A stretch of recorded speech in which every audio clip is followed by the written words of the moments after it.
Good evening, everyone. Hope I'm audible.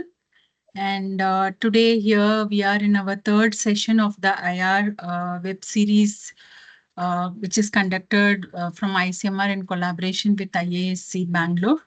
So first, let me introduce our speaker for today, Dr. Aarti.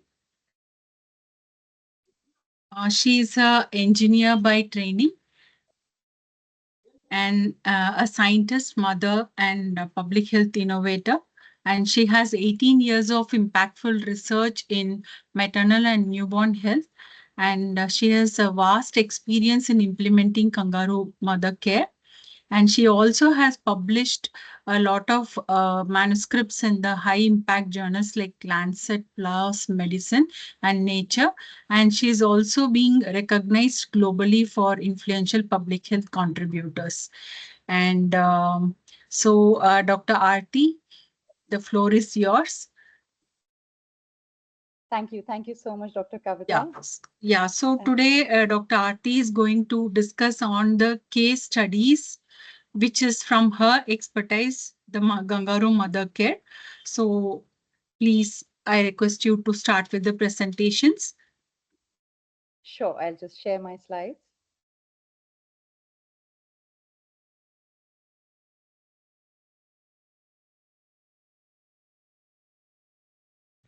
I hope you can see my slides.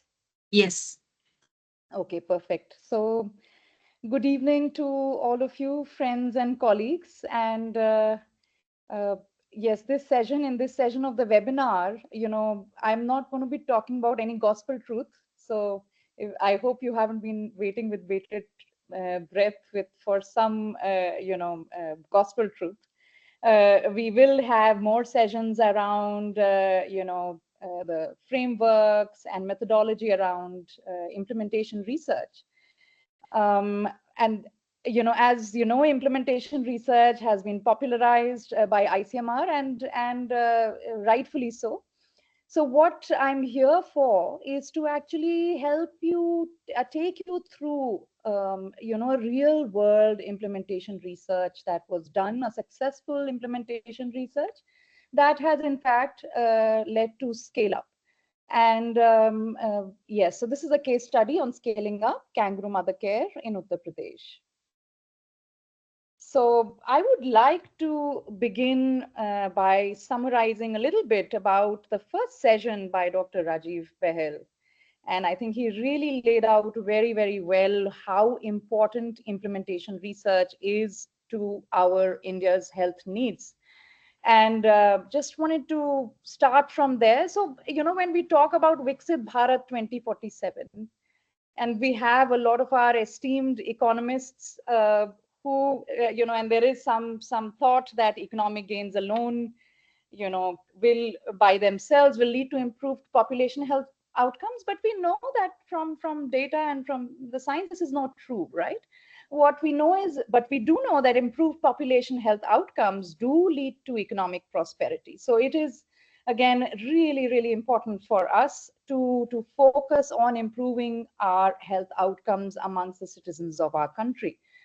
And another thing that Dr. Rajiv laid out, is we need to move from a service delivery paradigm to a population level service coverage with quality paradigm. And what he meant by that is, our current paradigm, I think, besides, I would say, vaccination programs where we really look at population level coverage, every other aspect is very health system centric. What have we provided, rather than looking at what the population, if we look at the population, who are the people who really need these services and how many of them have we been able to reach these services to. And that is what we're talking about, and that is what this implementation research example that I'm going to share with you is all about as well. So yes, and another very important thing is why implementation research, right? Is because we've known when we talk about newborn health, for example, we've known what works for decades. We've known breastfeeding is really, really important, impactful for newborn survival for several decades, right? But we haven't yet been able to get to a point where we have universal coverage of early and exclusive breastfeeding. In fact, we are far from that. So we haven't really fully understood how to make these interventions work, which is what the messy world of implementation is all about, and to achieve desired population health outcomes. And and I would like to put across, what implementation research is, as the way I look at it, and why I've put that implementation research is the art and science, is because this field is still evolving. It is evolving, and therefore you are going to see a lot of new developments in the science as well. So at this point it is, and probably because we are dealing with complex systems, it is going to be a little fuzzy. There is some art to it, and there is a lot of science to it. So it is the art and science of understanding and identifying factors underlying the observed behavior of a system. So your system health, yeah, let's say the health system is producing certain behaviors, right? And we need to understand, we need to go beneath it and understand what is causing those behaviors in terms of, let's say, service delivery outcomes, quality outcomes, coverage outcomes, and then see and look at and generate evidence on how can we shift the behavior of the system. So we need to shift the behavior of the entire system to move towards the outcomes that we want. So this is what we have in front of us. And what I would also like to share is that IR pushes the boundaries of research methodology. As I just said, it is an evolving science. And how is it different? So, there's contextual sensitivity. So what would work in UP may not work in Tamil Nadu, and vice versa, right? Stakeholder is the king. You have to work very, very closely. You have to partner. You're not just doing a research on the health system or for the health system. You are doing this implementation research with the health system. Then you need to also be very adaptive and flexible. And I would, you in fact use the word responsive. You have to see what is emerging and you have to respond to those needs. When we talk about, then there's also sustainability and scalability that you need to look at. So it's not just, you're not looking at the scope of your research now, but it is actually about how ultimately you have to think through right to the end beyond the research as well, how it will sustain and scale, right? And so therefore what makes it challenging for a normal research is it is not your normal research, right? Normal research is protocolized. You once that protocol is in motion, you're like, okay, great, then things are in motion. I mean, it will happen, it'll go towards a logical conclusion. But when you're working with real world systems, they are complex and they are also dynamic. A little hammer here may produce big change somewhere else. So we have to keep in mind and navigate through this complexity and this dynamism of real world systems. We need multidisciplinary approaches to solve these real world challenges that we will solve through implementation research. So again, more partnership. You need to bring on board, connect with more people, and you need to bring in diverse anthropology. You need to bring in medicine. You may need to bring in engineering. You may need to bring in management, all kinds of sciences to solve for the problems, and economics, of course, to solve for the problems that we want. Of course, there is uncertainty and non-linearity because, it's a messy world. So it is uncertain, it is non-linear, and you will need to navigate that uncertainty and non-linearity. You have to balance rigor and practicality. So yes, you cannot have a strict protocol and just follow it to the T. You have to be adaptive. And there are measurement and evaluation challenges, right? How do you measure? You are at scale. This is a system at scale. You may need to use some dirty ways to measure. You may not completely have, the exact, numbers. If we have, so many, many of you may be part of these national health priority projects, and you may be realizing that, this challenge. And of course, very importantly, stakeholder expectations and influence. So stakeholders' expectations and influence need to be managed, and we need to work very, very closely with them because they are, ultimately it has to serve their needs, right? So here is now the case study that I'm going to navigate you through. It was on developing a scalable model to achieve high coverage and quality of kangaroo mother care in stable newborns with birth weight less than 2000 grams. So this now is the old guideline of the World Health Organization. So let me just share, the guideline has been changed. We are now talking about kangaroo mother care even in unstable babies in and also across the entire low birth weight spectrum. But this is what the study was all about. It was about KMC for stable newborns with birth weight less than 2000 grams. And as you were seeing in this picture, that is actually what a snapshot of what KMC is all about. This baby is in skin to skin contact with the mother, and that along with exclusive breastfeeding, and there are some other elements that people add to that whole package of kangaroo mother care. That is what we call kangaroo mother care. It has several benefits. I won't get into that at this point. This research, this implementation research, was part of a global IR.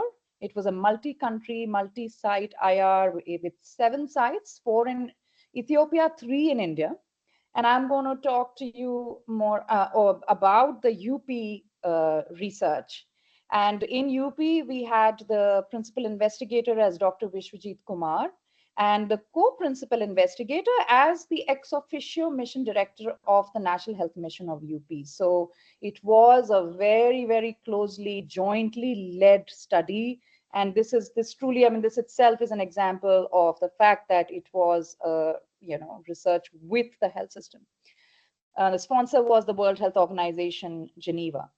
And here I would just like to add, the PI in implementation research study, the role of the PI becomes very important, because they're not just the principal investigator, they're also the principal navigator.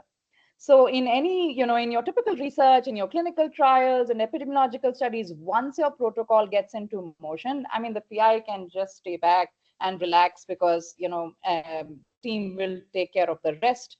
Here, the PI can never relax. So if you are a PI, if you're a newly made PI of an implementation research, please know that, you cannot put your boots up. It's going to be very engaging, involving. You need to play a very active role. So a little bit of the background. This is about kangaroo mother care. It's probably the most effective intervention that we know of for newborn survival. And this is actually evidence from that time. I intentionally put it out there. Now there's more evidence. We know we can save even more lives because we can introduce kangaroo mother care even before the baby becomes stable.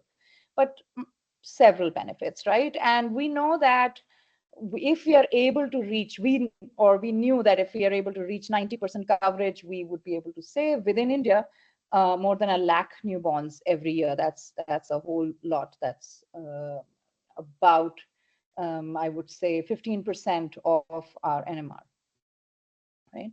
So now when we get to what the challenge was, is that we have made a promise, we have made a commitment as part of our INAP that we are going to increase this, we are going to get towards this universal coverage by 2030, right? And starting from literally zero. I mean, 1% is also an exaggeration.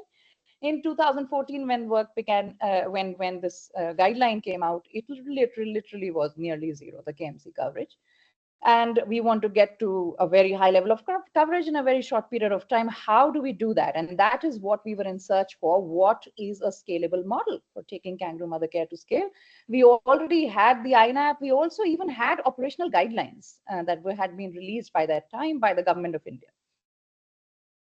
So aims of the implementation research, these are the global aims for all the sites across the study, is to develop a delivery model, and every site was to develop its own contextualized model based on its health system context, to develop a delivery model that will result in high coverage. That is, we set a very ambitious goal where, of 80% and above, and quality of kangaroo mother care for the target population in a district. And the target population was all stable newborns with a birth weight of less than 2000 grams.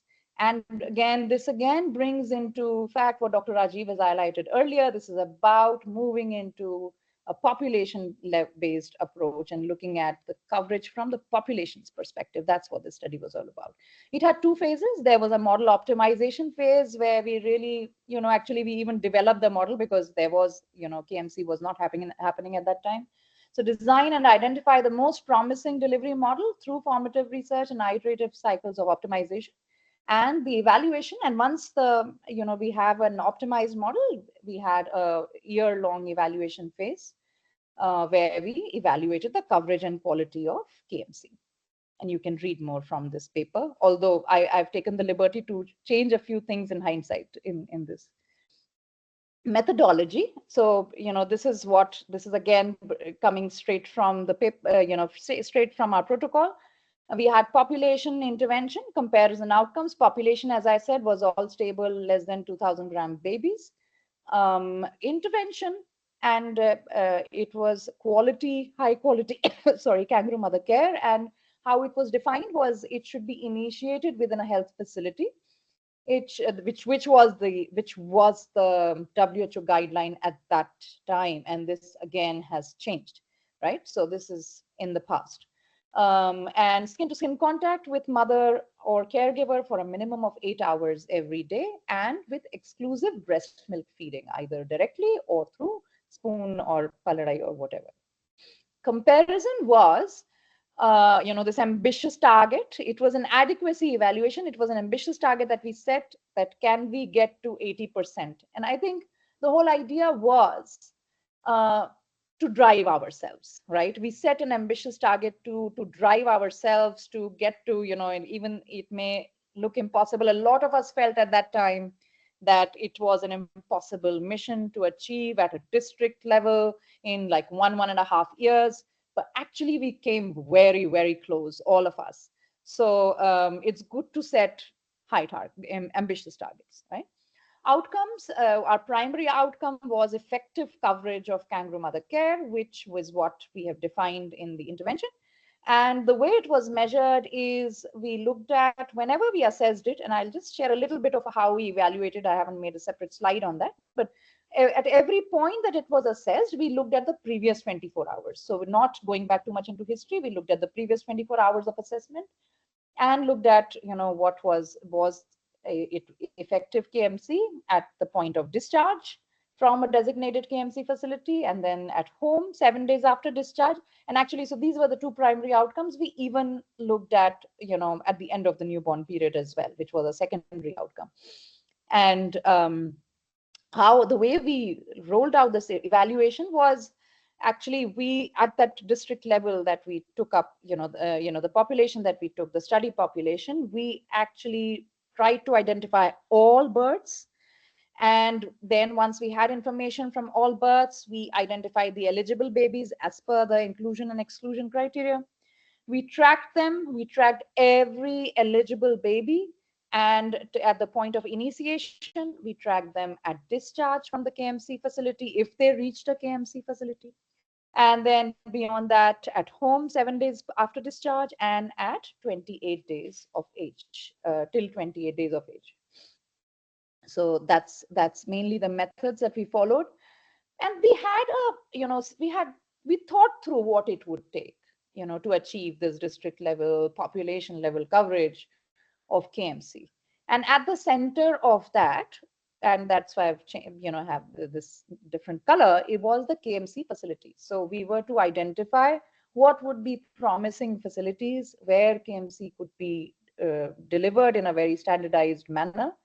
And within that KMC facility, we knew that of course we will need to weigh all babies, because if you don't weigh, how would you know, right, if they need KMC or not? So you need to ensure that every baby is weighed. We need to initiate KMC as early as possible for all eligible newborns, and then ensure effective KMC. So these was the implementation goals that we had, right, for each of those. So there was KMC facility, but because this was a population level, not a service delivery project, but a population level IR. What was important is that it's not just the facility. Not all births in the population are going to happen just in the KMC facilities alone. So we had a pre-KMC facility. If the baby is born either at home or in any other facility that is not a designated KMC facility, then we need to ensure that those births are notified. Those babies are weighed, those that weight is shared, those babies are tracked, and they are identified and referred to a KMC facility, right? So all that needs to happen before that baby comes to a KMC facility, or if the baby was born in the KMC facility, well and good, right? And then we had a post KMC facility component, because what we had to ensure, if you look at our second primary outcome, was also a high effective KMC coverage even after discharge at home.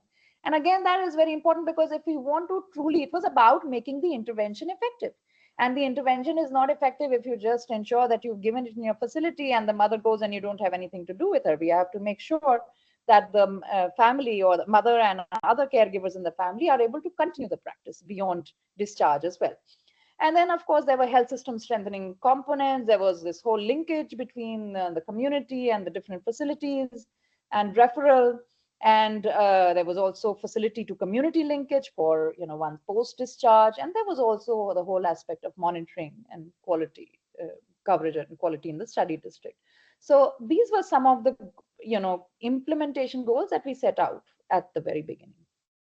Now, IR design, and many of you would have seen this slide or a similar slide. There's a more updated, but very similar to what this is design. And this is coming again from Dr. Rajiv's presentation. It's essentially the same. And the idea is that we start with some model, which is based on some consensus or a given guideline or a policy, and then we do formative research. And we have these iterative implementation and optimization of this model. And the way that is done is that we have a few teams. We measure quantitatively what is happening. We understand from a qualitative perspective why it is happening, what is not happening, how we can make it happen. And then there is also an element of support, because we obviously we're not expecting the health system to do it on by itself, and we are just giving advice. We also need to work with them, dirty our hands, and make sure that we are able to support them in reaching a point where they can sustain this intervention and be self-sufficient. So this was the study site. The study site was Raebareli district in Uttar Pradesh. And Uttar Pradesh by itself, so again, the state was important because we chose this state because it has a very high proportion of newborn. It contributes to a quarter of newborn deaths in the country. At that time, there were 200,000 newborns dying each year. Now it has come down, but still very high. And of course, less than 1%, I've put it here, but it was actually very, very close to zero. It wasn't happening, right? And then we had the study district of Raebareli. We took, it was a large district. It's a large district with, I think, 3.4 million population, but we took a subset of that population. We just took 10 blocks. It was more of a convenience basis because all the sites wanted to have a similar population. Right. So, and in each of these 10 blocks, we identified one. If we took the CHC in each of these 10 blocks as the KMC facility, and we also had the District Women's Hospital as the KMC implementing facility. Now, coming to study execution, and maybe I'll start with the role of the IR teams. And I wanted to go a little bit more in detail, and you must have seen many presentations with the different teams. I wanted to also say that the health system team is not just one chunk or one block. It's also differentiated, and we need to be aware of how it is structured. So, we have state level policymakers and leadership. And typically the leadership that you would engage with is the health bureaucracy, right? The health system leadership. So they are already working on health. They already have their health priorities, which are the same as the national health priorities. And so their role is more about setting priorities, decision making, review, and actually completely driving that agenda. They are the ones who have to have the buy-in. They have to drive the agenda for change. They can help mobilize resources and teams, right? Then there is also state level technical leadership. And again, it will probably differ across states how this is structured, but this technical leadership is mainly comes from the medical background, and they set these policies in motion, they provide programmatic inputs, and they help with monitoring and coordination amongst other things, and this is in context of the IR. Now, when we talk about, and Dr. Rajiv specifically mentioned, and that's how we also operationalize this implementation research, was with the district as the unit of implementation. And when we talk about the district, there are some very important leaders at the district level. So there is the district bureaucracy, which is the district administrative leaders, and primarily the district magistrate and the chief development officer from the district. And you also have the chief medical officer, the health system leadership, right? Both are very important. And you need to engage with both, because it is ultimately many, I don't know about other states, in UP definitely we have the district health society in every district, and that is chaired by the district magistrate. That is sometimes also has the chief development officer who chairs in absence of the district magistrate, and it is co-chaired by the CMO. What you need to remember about these administrative leaders is that they have hundreds of priorities. I mean, last that I counted was a CDO has like 56 departments that they need to take care of. So your implementation research is not going to be their priority as such. You have to figure out a way to make it interesting for them, to make them want to invest their time, given that they have so many other responsibilities, and they are well intentioned. You just need to make sure that they are engaged and they are invested in what you're doing, because they can actually drive change at the district level. They can mobilize resources, and they can play a very, very important role in review and monitoring of what is happening. And then you also have the health system leadership. That also is very important. Typically what will happen is again the CMO will have a lot of things on their plate, and they will designate a nodal officer who will work with you on your implementation research. And then, not to forget, it's not just a partnership that you need to, so you need to partner with all of these, right, at every level. And not to forget are the health providers and teams, and all kinds of teams, right, till the ground level, wherever your delivery is happening, and whoever has even the slightest role in the delivery of that intervention, those have to be part of your team who you engage and partner with. And those are the ones who understand the ground level realities and challenges a lot, because we have this top down hierarchical command and control structure. A lot of the times these, they're scared, or they don't pass on these challenges above, right? They're just supposed to execute, but they're not able to share their problems and challenges. And that this is the opportunity, right? This is the opportunity to understand and to be able to work with them, and also relay some of these challenges up the hierarchy for solving, if it needs to go up. And they also of course they coordinate with the other teams. And let me tell you that these are no less partners, and as any and intelligence of officer will tell you, right, your raw or intelligence bureau, that your informant is your god. Whoever gets you to the truth is very, very important. And the aya in that ward might actually get you more information than your CMO can ever provide you. So please make sure that you're partnering with every individual in that whole service delivery team as well. And of course, when we come to the research team, right, then you have the research leadership and coordination. Again, as I've mentioned above, very, very important, because they have to co-strategize with the health leadership. They have to stay engaged throughout that process. They have to share data and the progress, work closely. And because it is adaptive, right, they have to be very importantly, they have to lead that, the adaptive design, and help navigate that. Then we have the partnership and implementation support team. And I've many places you must have just seen implementation support team. I intentionally added the partnership in front, because that is really a fundamental goal, and you need to keep that in mind, that the support team needs to maintain that partnership at every level of the health system hierarchy.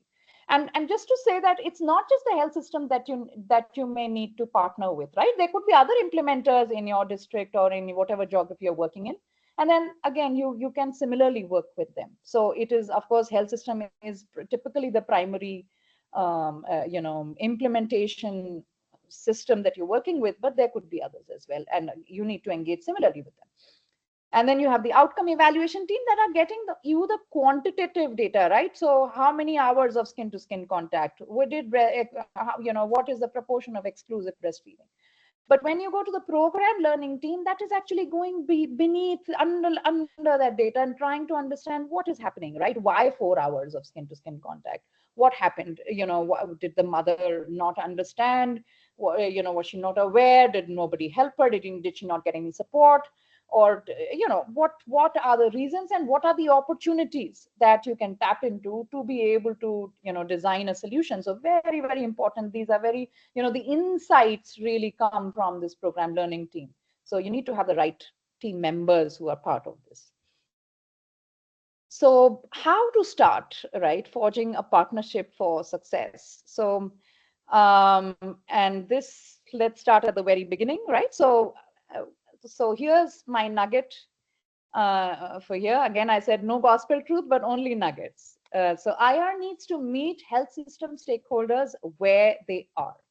And what I mean by that is, you are not going there with your agenda. Please forget that this is not your agenda. Of course, you're taking the agenda of the people, the health, the health outcomes, the health, goals, health needs of our people.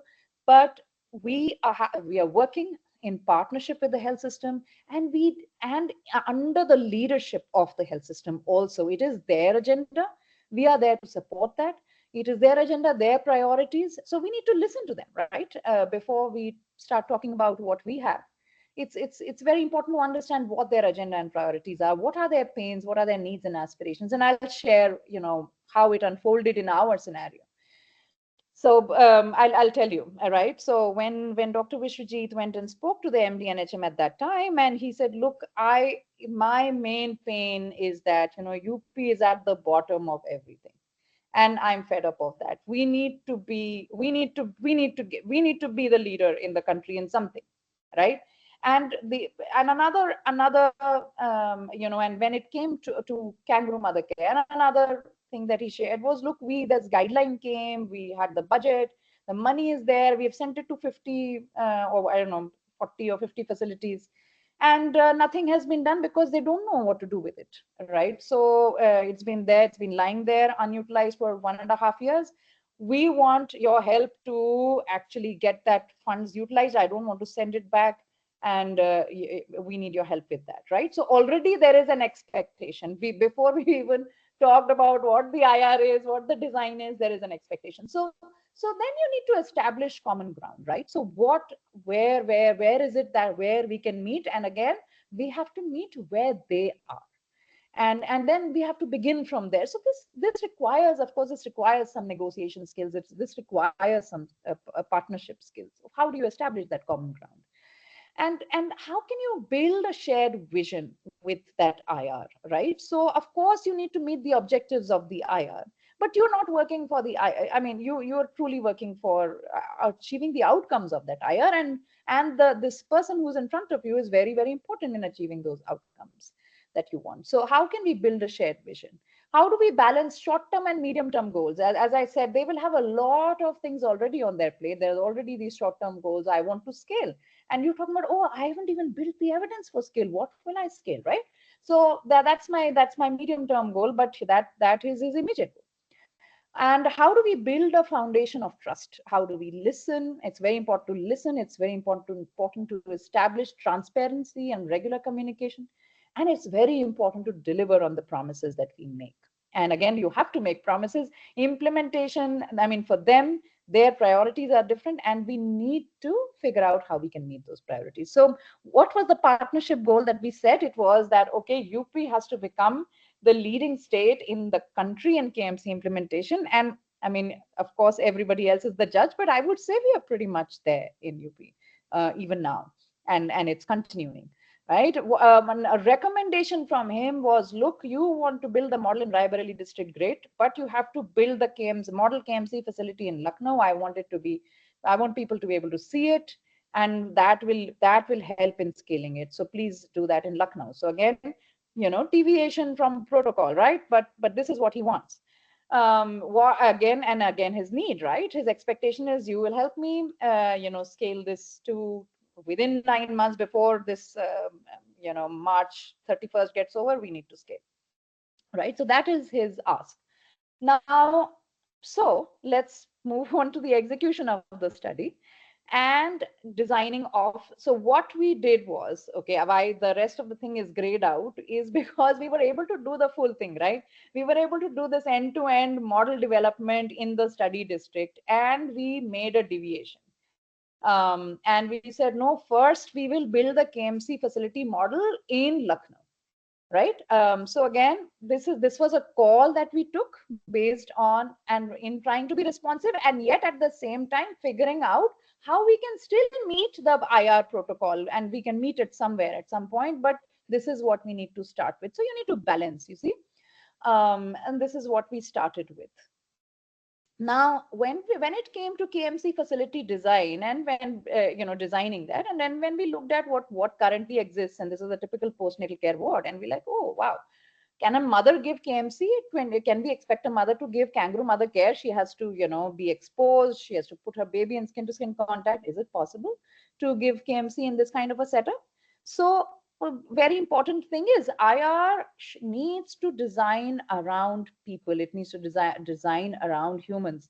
And in fact, as you will see later, it's not just the mother who you need to design around. You need to design around the nurse. You need to design around doctors. You need to design around policymakers. So design needs to happen at multiple levels, but fundamentally, she is your mother, and the baby are your users, and for them you need to really begin with them. And so what do mothers need? They have to be able to provide KMC. They need privacy, and they need respect. They need comfort.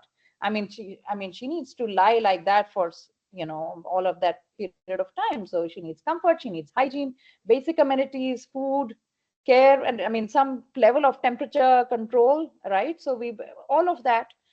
So this is what was created, and believe it or not, it was created in 12 days. And this was a promise made to the MDNHM that, look, we will set it up in 12 days. It was made in the district hospital in Lucknow, and it was about how do we bridge those barriers that we just talked about with the mother, and also very importantly, it was about building trust with your stakeholder that, look, this is on the delivery, this will get done. And so nugget number 3 is seeing is believing, right? So when you talk about IR, it's all on paper, right? And what you're talking about, the objectives, outcomes, everything is on paper. If you can help them see what you mean, that kind of helps them imagine, that kind of helps them also get more invested. And so you need to make it, can you, not everybody, not every IR can be like that, but can you make it visible? It's like that, when you buy a house, you want to see that that model house, right? How can you make it visible, desirable, and achievable? So it's the earlier you can set this up, the greater the investment, and the ideation and all of that will be even more richer. So this is all about shaping a vision for respectful care through the KMC lounge. Now, there's a very famous quote. I don't know if you've heard it. The only way to learn about a system is to change it. And so change it we did. And so what is it that we had to, and I won't go into these points, they're just examples of the learning agenda that we had. But really, it was about, yeah, how now that we have changed the system, what is it that we're learning about the system, right? So I'll just give you a small anecdote.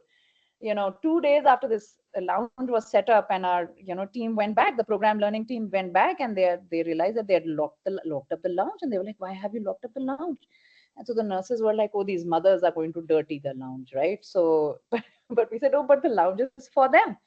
So right, and then there were more and more barriers like that, right? So the nurses said, oh, we don't, we are not we are overworked, we can't be there 24/7.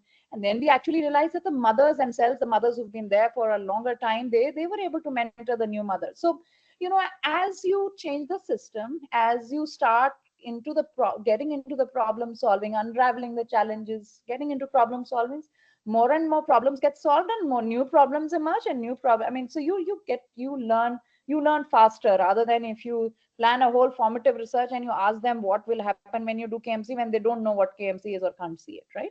So and then again I want to emphasize it again and again, and I'm doing it, is IR is starts with I and R comes after that. So implementation, implementers first, research next. So yes, we had evidence was yet to be established, really, I mean, in many ways, in terms of the data around what will happen with this. But you have to look at what was the priority of my stakeholder. He said the operational guideline is already here. It needs a KMC ward to be set up in a facility. There is a budget for that, and that needs to be done. So actually it was already part of the guideline. It needed to be set up. We said, fine, we will help you set up these. And by March of that year, which was 2017, we did help set up, scale this up. And that, again, this is about building that cycle of trust. Okay, this project is delivering for me, right? Now, again, how do you build momentum for systems change? And again, I would like to emphasize that it is systems, and there's this, again, it's very famous quote: every system is perfectly designed to produce the results that it gets. So if there is no breastfeeding, it is by design. I mean, nobody would have designed it like that, but that design has happened. The interrelationships, how people have been working, how they have got used to it. It's a homeostasis that has been established. And disturbing, when you disturb homeostasis, the body wants to bring the system back to the same point of equilibrium, which is what these systems are very highly robust, right? So it's very well designed to produce the results that it is producing. You want to change the results, you have to change the system, you have to change the behavior of the system. And who is and therefore, when you have to change the behavior of the system, you have to identify the anchors who can really carry that change and lead that momentum for change. So you need to identify and nurture champions for change across stakeholder groups, right? To be able to really build that momentum for change. And there are various implementation strategies for that, where essentially you have to create how you nurture champion. You have to create value for them, right? And what value you can create for them, you understand them, work with them, partner with them, and learn what will create value for them, and figure out how you can create that value, right? So for example, there are platforms, other platforms available. You can create opportunities to expand ownership. You can use data and storytelling to make success, and even individual success, right? Somebody did a great thing, some nurse did an excellent thing, right? How can you make that visible to many other nurses and help make it an aspirational, inspirational, right? Gamification, recognition, all of those work very well. So we had tremendous political ownership, because we had a lady, Dr. Rita Bahuguna Joshi, who was the lady health minister at that time, and she was very, very invested in women. She ended up going to the CHC KMC facility where we had set up in a CHC in Lucknow district, and she wasn't visiting for the purpose of this IR, but she ended up visiting just to inspect. First thing she saw was the toilet, right? Is this toilet comfortable for mothers or not? So that is where, I mean, really invested in the welfare of mothers and all of that. When she saw this whole KMC concept and the lounge, she was like, wow, this is beautiful. This is like, we are creating this care for these mothers. This is and I want to be part of this, right? So again, expanding ownership. So naturally, there's something that naturally emerged. How did we did various things to build ownership amongst health providers, but one of them was, why don't you try giving KMC yourself? And it was just a phenomenal experience. We have such amazing testimonials of what these providers felt when they themselves held that baby in skin to skin contact. And we maximized every opportunity for alignment and spread. There was, this Lucknow Mahotsav, which is held every year. That was leveraged. The Asha Sammelan in Raebareli district was leveraged. There was a Kumbh Mela in 2019 was leveraged. Many, many platforms. And some we created, some events we created, some platforms we created, some platforms we leveraged. But we made sure that we are using every opportunity. And we engage the media very well. Again, it's about telling those stories, sharing those stories, and we had some amazing stories that emerged, and those were shared. How now, this is again coming to the crux of it. How do you do data driven optimization, right? And you can go into our paper for that, but let me just take you through that process. So again, now when we are out of that, when we went into that district, right, into Raebareli, and then we had the whole model in front of us, and we had all of these implementation goals. So how did we go about operationalizing it? So as I said, the first M0 wasn't even in that district. It was away, and that was by design. It was decided um, and agreed upon that that is how we will do it. Um, then the more beyond model zero, it was all in the study district, right? So what we did, what do you do first? What do you do second? What do you do third? How do you decide what to work on? So for us, I mean, this is the first time we were doing it. We were also learning on our feet. But basically, what we started with was, when you establish the model in the district, then simply, identifying all the birthing facilities, identifying newborn care facilities, mapping them, looking at, so there was this whole information architecture that had to be built, communication architecture that had to be built, stakeholdership, as I mentioned, had to be built with the DM, CDO, CMO, everybody. And of course, as part of the first model, we also set up some KMC facilities in 6 blocks and the district hospital, and with the end-to-end process. So all of that happened as part of the first cycle. And we got to some point, and of course we were doing concurrent evaluation, right? So I think we got to around at discharge. I remember we got to around 45% of effective KMC coverage just in this first round itself. So there are various challenges that we worked on, and I won't get into the detail of that because that may not be relevant to you. Model M2 was, then we realized, oh, home adherence is still very low. It's rock bottom. It's 10.5%. Right. So we said, okay, this is something we really need to work on. So of course, there were other things that we optimized as well, but this is something we really focused on for these few months. We looked at what were the barriers, what were the challenges, how do you make it work for the mother and the family. We realized, oh, the family has to be involved, right? So many things. So again, both your quantitative team and your program learning team have, you come together, you put together all of the insights, you ideate, you work with your stakeholders, you work with your ashas, you work with the BCPMs, and to figure out how do we overcome these barriers. And with your nurses, we realize that, if you improve the counseling in the facility and this counseling at discharge, that itself also leads to improved practice at home. So many things, right? So that was again an optimization phase, and then finally we focused more on the district level systems, establishing the review mechanisms, making sure that even the facility based review mechanisms, and we carried it on. So this it became this beyond the model optimization cycle. We continue to share this data with the facility, and they continue to have these quality improvement kind of cycles during the evaluation phase, to improve their coverage and quality. So this is the kind of approach we took. You can, I mean, depending upon your situation, have your own approach. I think all of that needs to be decided, but also needs to be negotiated as you learn more and as you identify what is it that that needs more work as you're going forward.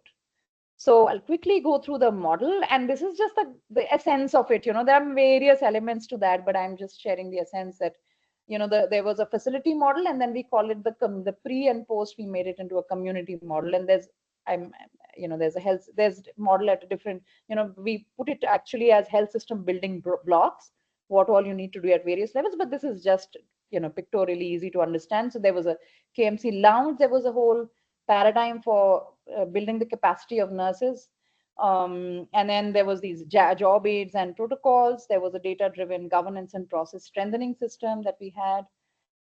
And then, and of course, in this, we had gamification and all of that, right? All the facilities shared their results and they were compared, and, that created many opportunities for them to, compete with and collaborate with each other. Then we had the KMC community model, which was how to sustain this effective KMC at home. So we introduced some strategies. There were these visitation vouchers that mothers used to sign for ASHA workers that, oh, you've made this visit and you did this during the visit, therefore you can get your funds. And then this second one initiative came from the doctors themselves. It was an initiative led by one of the MOICs of one block, which quickly spread to all the other blocks. Is, oh, we can integrate, babies who have been discharged. When we go into the community, we can specifically go for babies who were more vulnerable to see what they're doing, right? And then, of course, then we had set up this helpline for providers and families. That was also a very important part of the solution. What was the performance of the model? We got very good initiation, more than 90%, which is actually the INAP target, right? It doesn't talk about effective coverage, it talks about initiation. But of course, we know that effective coverage is important to actually truly yield the benefits of KMC. So then at discharge, any KMC again very high, but effective KMC low, right? We crossed the 50% mark. So not close to as close to 80% as we thought, but actually when we look at the CHCs, we found that we actually got very close to 80%. Where we could not get to 80% or and very low was the district hospital, where it was very doctor pediatrician led, and there was this whole challenge. I mean, KMC always runs into this challenge with pediatricians. So there it was lower, but the CHCs actually came very close to 80%. At home, any KMC was 84% and effective KMC again 65%. So not bad. From starting from zero, new practice, we could get this far. So I would like to, this is towards the end of my presentation. So what I want to share is IR is not the end. Please don't think when you do the IR that you're just talking about a project that has a lifespan of 3 years or whatever. No, this is not. You please begin with scale in mind even when you're designing your IR, because that is what you want to end up. You want your IR to lead to real population health outcomes. So where we are in UP, starting from one district, 10 facilities, and in Lucknow as well, but we've expanded now. We've reached to 316 facilities across the state. Most of the SNCU's facilities have been saturated. CHCs, districts, we are saturating district by district now. We're supporting the government in that. That is happening. And so again, another nugget from me is, if you begin with scale in mind, you will end up with scale in action, right? So you need to begin with scale in mind. That's very important. And where I would like to end is IR is about facing our problems. Is not like an ostrich. We should not be denying our problems. Yes, there is malnutrition. Yes, there is anemia, right? We need to face it. Not feel ashamed of it, but face it. This is a problem. We need to embrace challenges, and we need to be committed to make change happen. We need to partner to make change happen, and truth is at the core of it. So yes, Satyamev Jayate, Jai Hind. Thank you so much, and over to you for questions with this beautiful mother and her baby. Thank you so much, Dr. Aarti, for taking us through the KMC project. At least I felt like you were, like a talking movie. Nowadays we have this movie that we can hear. So I could imagine what you have done. I could picturize the KMC project sitting here in my office. So I think you got a lot of appreciations from the participants also. I think you could see a lot of thumbs up and hearts flying throughout the sessions. And there were few questions. I'll read them out for you. So the few questions were from at the very beginning of your talk. I think maybe you would have, participants must have, clarified after your talk, but still let me read it through for you. So why formative phase was not required in this project? That was one attendee's question. We did have a formative phase, but that was after we set up the first lounge. And yeah, so because we said, what do you anyways, and we've been working in UP for a long time, so it's not that we were new to the context. We wanted to understand more the dynamism of when you introduce this. So it depends on your situation. You may need, I mean, we've, it's not, this is not the first time we did KMC. We understood a little bit about KMC even, to start with. So it was really about change in motion that we wanted to study. Right. So, so before we move on to our next question, I think you can see the chat that is being, means messages that people are writing in chat. One participant has written, it's mom's magic touch. So, yeah, that's true. I feel so. And was there any comparison in this study? It was not clear for one of our participants. So, could you explain a bit more on that part? Sure. So the comparison was this ambitious target of 80% coverage, effective coverage of KMC. And we didn't measure, we didn't do a baseline, but we knew that it wasn't happening on the ground. So it was zero or close to zero in terms of, we when we began. So our comparison was this target of 80% effective coverage. It was an Right. adequacy. Right. Yeah, sure. So, how do you measure the impact of intervention? That is a question from other participants. Impact of intervention on mortality or impact of intervention. I uh, guess so. I guess so. They meant about the outcome because this is all what is written there. okay, so see, there are, we we chose not to, because this was an already proven and efficacious intervention. So we did not really measure the impact of the intervention on a health outcome, right? On morbidity or mortality. We actually, I mean, we did, I mean, but there was no comparison. It was just for recording, for as a descriptive. What we actually, I mean, if you're asking about, what depends on what you mean by intervention. If what you mean is what we implemented, like the intervention, the implementation strategies, then that was, as I had shared earlier on the presentation, we had a framework for evaluating. We followed up every baby. In fact, every birth was followed up for the birth weight. And in fact, our own team also, for a large number of babies, we measured because we wanted to get a sense of what the actual birth weight was, because even birth weight, if you look at these facilities, even birth weighing at birth is not really happening. So we did all of that. So we established who was eligible, and then we followed them up systematically, right? Every baby, every eligible baby was followed up for these the KMC coverage and quality outcomes, Right. as well as actually neonatal mortality. But that I didn't share because that wasn't, the goal was not to look at mortality. We measured it, but there was no comparison for it. Thank you. And one another participant had a doubt on how to, engage the stakeholders. What is the process? So, can you throw some light on this part? And what is the ideal process of ranking each stakeholder? Please don't rank. you know we are I know we are a very hierarchy oriented culture, but don't rank them. They are all important. They have different importance, they have different roles and different importance based on that role, right? Mm. So yeah, every stakeholder has their own importance based on where they are involved in that IR.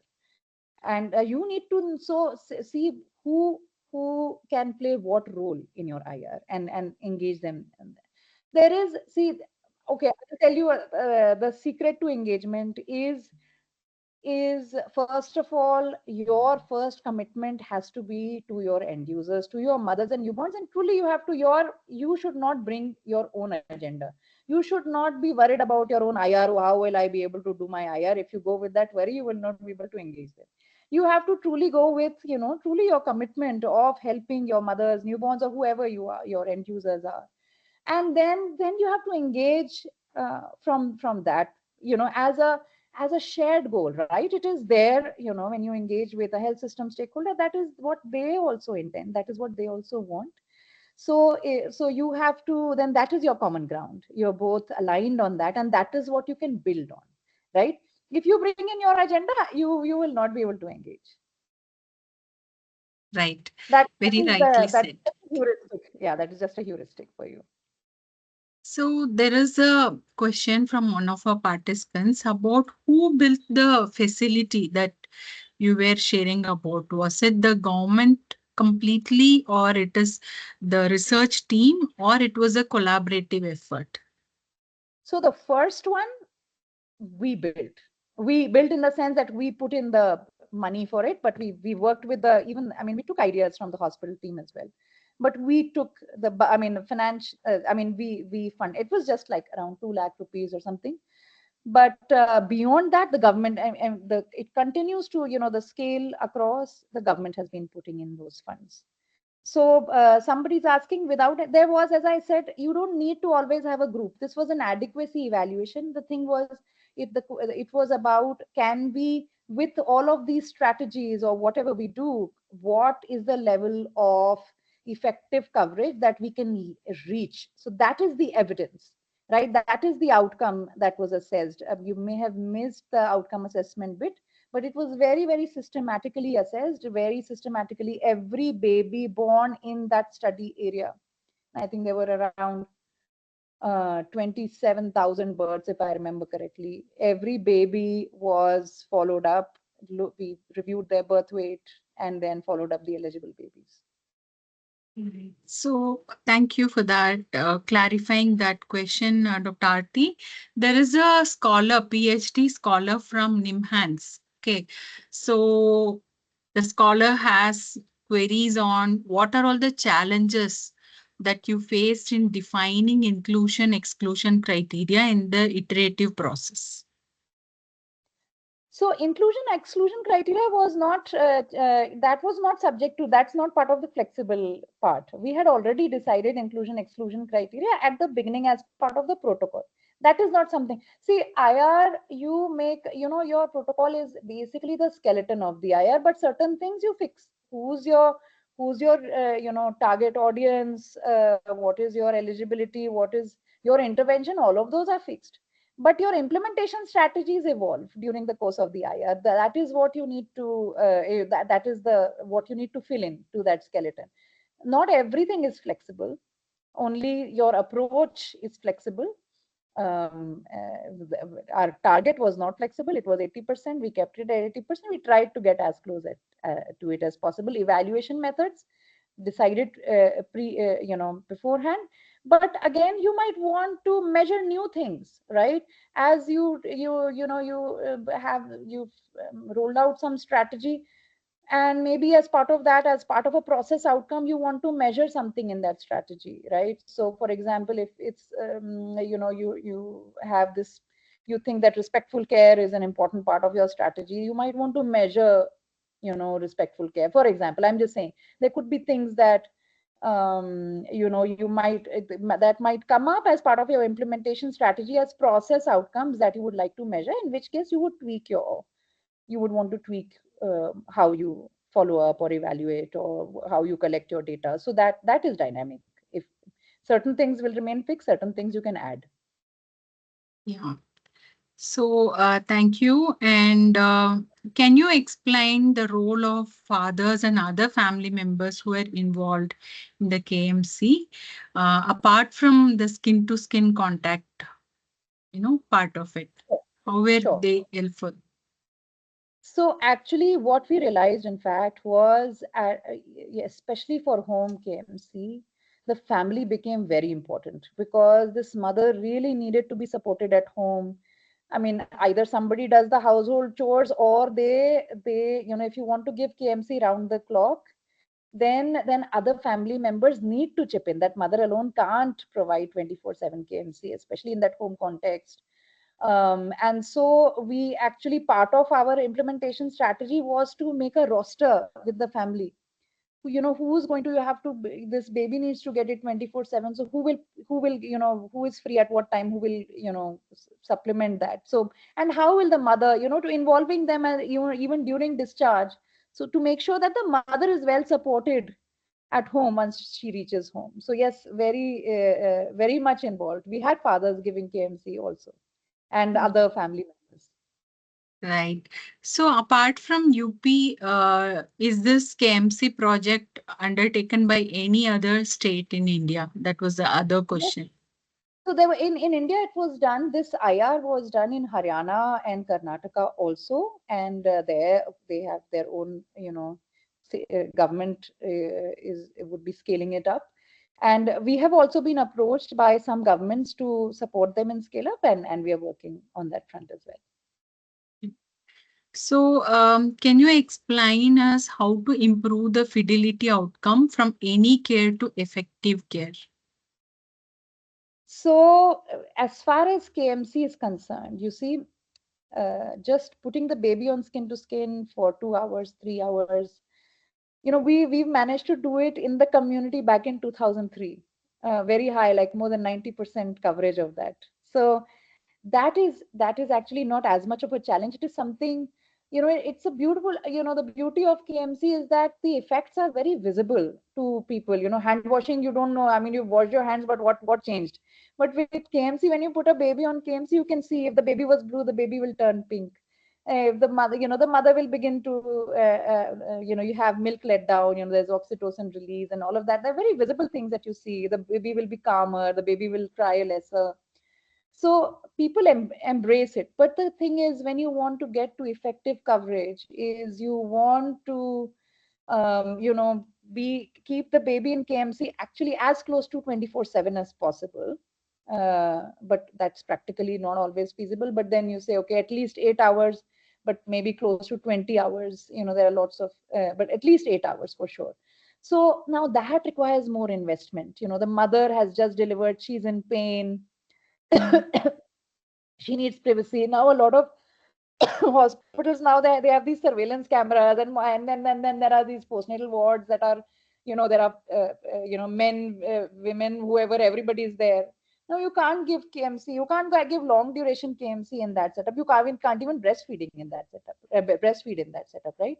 Then you need many things. So we in fact in the facility we made sure that the mother is also admitted, as she is followed up. If even if she's an outborn baby's mother, she's followed up, she's given food in the facility. There is place that she can take a bath, she can all of those have to be taken care of, because otherwise you cannot extend your stay, and then you won't be able to the mother, we realize that she needs to stay in the facility for at least 3 days to be able to truly learn and get used to what it takes to provide kangaroo mother care, and so she can continue the practice at home. That's another challenge, is extending the stay in the facility, because a lot of mothers want to go home, right, within a few hours of birth. And again, those are, there are aspects to that they need to be overcome. So there are, many different kinds of challenges that come up that need to be overcome. Right. So one last question. So how are these components going to be incorporated in Janani Sishu Suraksha Karyakram? So that is another question for you. So isn't JSSK more about transport? So we leverage that. We leverage JSSK for transport and referral of babies, and that's what KMC cannot be a standalone program. It's something, of course, we had to do some special things too, because it was a new practice and it had to be embedded, but we had to integrate it across all programs. So we integrated across JSY, JSSK, HBNC, even RBSK. That was proposed by the team that we will, when we make these visits, we will, even though it is not formally part of that. So that integration happened across different programs, and it must happen, otherwise it will not scale. Yeah, thank you so much, Dr. Aarti, for taking us through. I felt we could, visualize the whole journey of the Kangaroo Mother Care project. Thank you so much. Dr. Ganesh, do you have anything to add to what we just discussed? Any crucial points before we close our session today? Thank you, Dr. Kavita, for inviting my comments. Thank you, Aarti, for making this wonderful journey of the KMC, a very apt way of saying how an implementation research journey looks like. It gives a kind of a clarity of many of the viewers and listeners that what are all the things that implementation researcher undergoes and what are the outcomes that implementation research can really make a huge change out of it. This is really very insightful, and thanks for providing this much amount of time and patiently listening to all our questions and answering them. We really appreciate your work, and as well as we appreciate your time for providing to us to this webinar series. Thank you very much for Thank joining you us so today. much. And if there are more questions, please do share, and we'll be happy to address them. Thank you. Yeah, Thank you. I could see a lot of appreciations for you. I hope you read them through later. So thank you so much for giving your time. So for our participants, I would like to announce that we are going to have a next session on 18th September. So this will be on framing implementation research question and how to frame our objectives. So this will be the session will be taken by Dr. Prabdeep Kaur. Ma'am is a professor at ISAC Center for Public Health in Indian Institute of Science, Bengaluru. So I hope you all will join. It is going to be a very beneficial session. So till we meet, I am Dr. Kavita Dhanashekharan, scientist at ICMR, signing off from the session. Thank you everyone for participating. I hope you all had a good session. Thank you so much. Thank you. Thank you so much. Thank you, Dr. Aarti, once again. Thank you.